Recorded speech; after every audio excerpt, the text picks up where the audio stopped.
Fabric can offer 1.28 terabits per second bandwidth. They link together efficient CPUs into a cluster, and the cluster linked to the network. There are two additional technologies from SeaMicro. I/O virtualization technology eliminates all but three components from motherboard: CPU, DRAM, and ASIC. SeaMicro ASIC itself, thereby shrinking the platform size, helping to reduce power, cost, and space. The second one is SeaMicro turn-it-off technology enables SeaMicro to further power optimize the motherboard by consolidating functionality and turn off unneeded CPU and chipset functions. The Fabric technology is the secret sauce.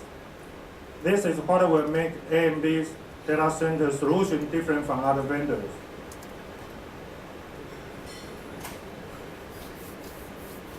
AMD will develop 64-bit ARM-based processor for servers.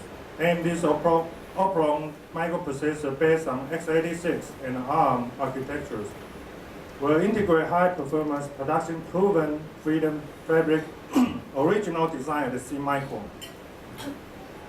SeaMicro Fabric support multiprocessor instruction set, which is compatible with both AMD x86 and ARM technologies.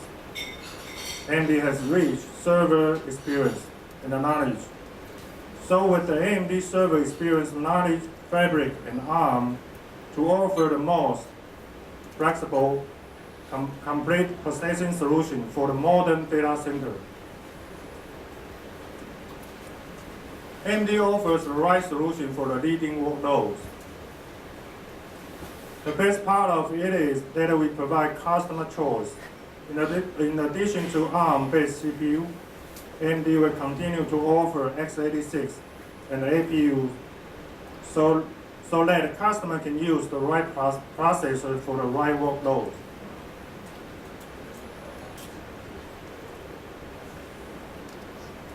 Here I'm going to talk about a platform security processor, or you may call it a PSP, not a Sony PSP. Okay, what we can get a benefit from a PSP? Okay, I have an introduction of PSP and the strategic security partnership based on the trust zone architecture. Later, I will have a brief introduction what is the trust zone, and promote the hardware, software, and service ecosystem for security environment. AMD platform, AMD PSP, licensed from ARM Cortex-A5, intend to productize across all AMD CPUs and APUs. Modis will be the first SoC chipset with the PSP support.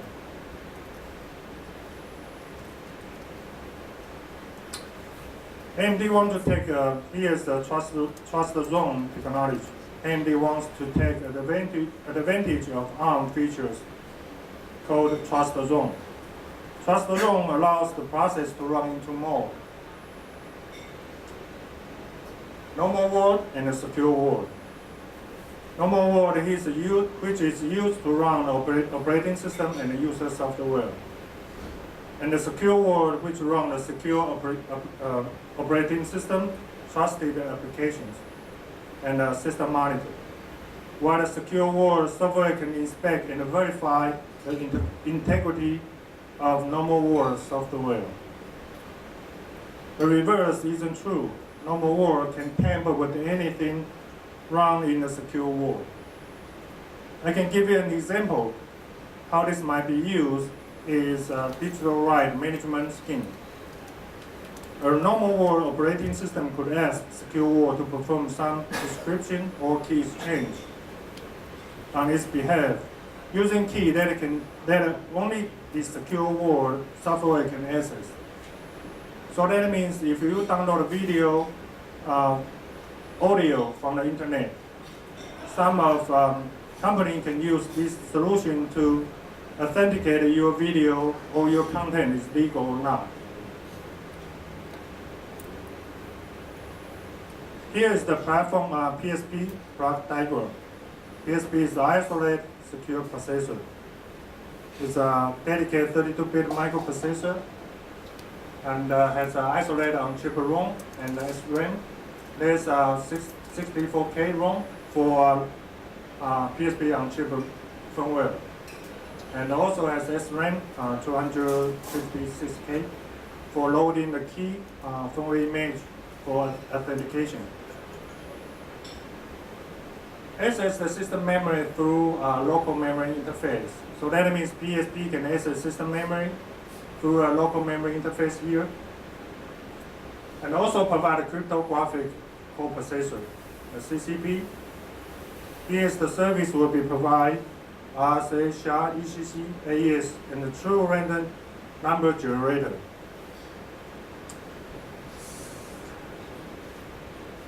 In reality, most of random number generator used in computer program are pseudo random number generator, which means they are generated in a predictable fashion using a mathematical formula.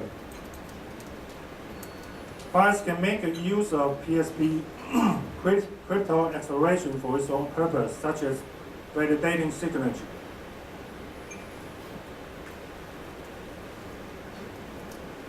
Platform security processor use cases: platform security foundational support, trusted execution environment, that is idea based on the trust zone, and the hardware validated boot.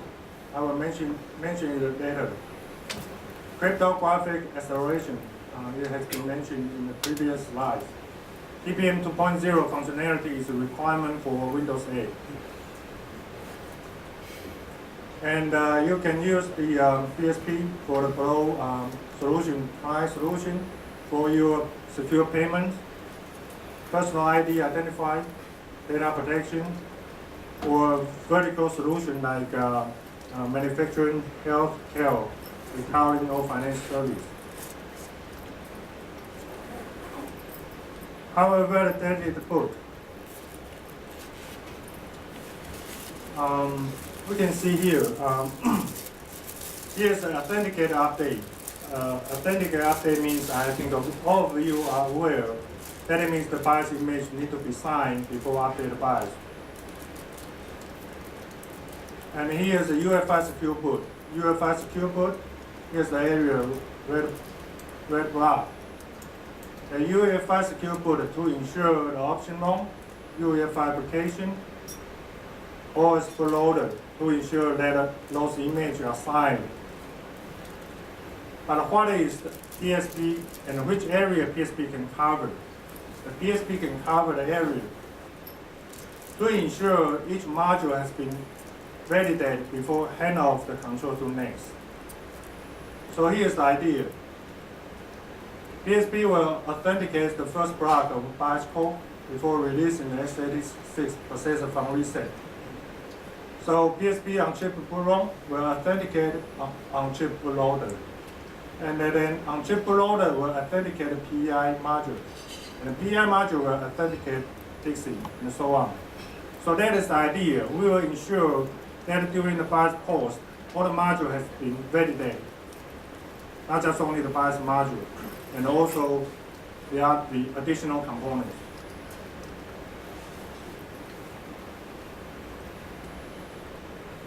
Power management suspend resume.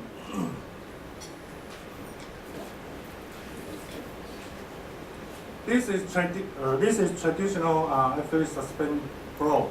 The only difference is notify PSP of F3 enter. That means the PSP will help you to save CPU contents and the relative memory register. Here's the resume flow. Please keep in mind, the PSP always will be the first silicon to execute the instruction. That means if you have platform with PSP, PSP will fetch the code first, and the x86 will be held. So you have so PSP on chip will load and verify PSP on chip ROM, and restore every safe content of CPU cores by PSP and also memory registers. So that means the memory is available on x86 resume. Overall, complete the new change in the BIOS resume path. So that is complete different idea from the current BIOS suspend and resume sequence.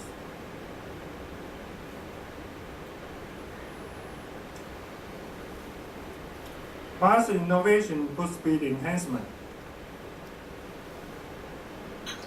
I think here are some example what we have implementation in our current system. UEFI X3 booting means no CSM get loaded. I think you are aware of this. Some systems have SSOD hard drive. Compared to traditional hard drive, you don't need to wait to spin up. Customize customer platform based on the customer configuration, disable unused PCIe port, or hardcode some like timing for the memory. Increase SPISS frequency from 66 MHz to 100 MHz to increase the ROM access performance. Set SMM area attribute to write back to improve the performance of SMI service. UEFI emulation takes a lot of time. UEFI define a boot option for the OS. If the variable is not set by OS, BIOS can skip USB emulation. What about a PSP? PSP can help. You can use the PSP CCP to acceleration for secure boot. As we know, secure boot will use like a cryptographic algorithm like hash, AES. So use on AMD CCP, you can accelerate the process of authentication. The second one is I just mentioned, memory is available when on x86 resume. That means the memory is available. For example, cache range is not required. So that means you don't need to have, you can disable cache range. I'm not sure you have idea why we can get a post time reduction from the cache range disabled. For example, if you enable cache range, you need to enable, disable cache, even flash back data back to cache, back to memory. Right? The second one is memory is available. That means you can resume from sleep, and there is no wrong cycle access. You can have the memory to use right away, so you can resume to the memory directly.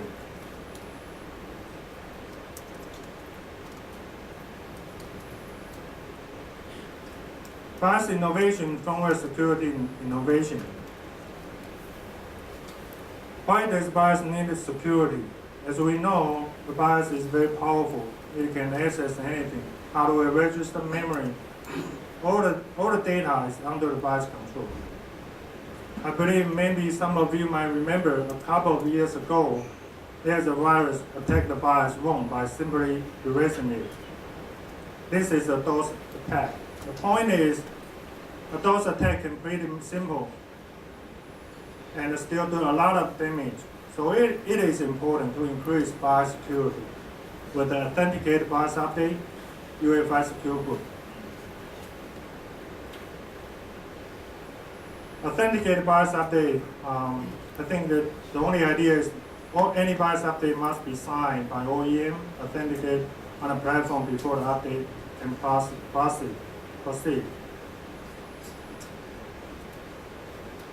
The slides here is I don't want to go through the sequence. I just want to highlight here's the hash algorithm, signature algorithm. CCP can help on this algorithm process. That is the benefit you can have from the PSP.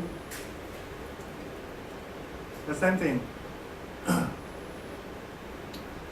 So UEFI secure boot is a feature that helps prevent unauthorized firmware operating system or UEFI driver from running at boot time. Secure boot does this by maintaining database of software signers and the software image that are pre-approved to run on the individual computer.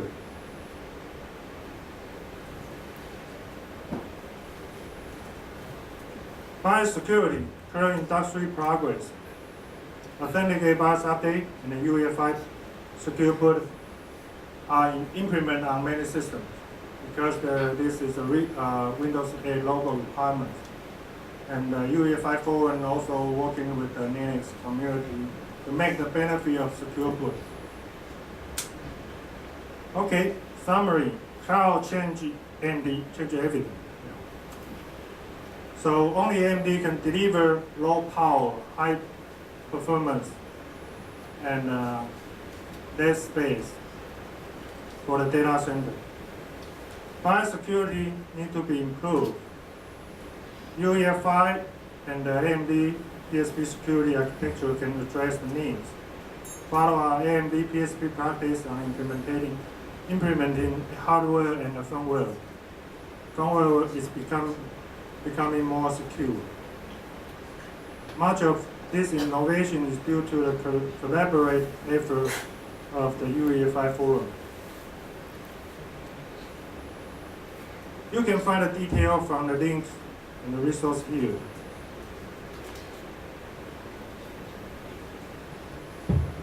Okay, my section is done.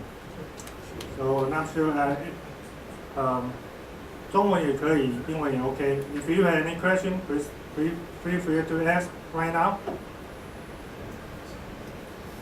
Does anyone prefer Chinese version of this presentation? Okay, thank you. Continue to enjoy your lunch.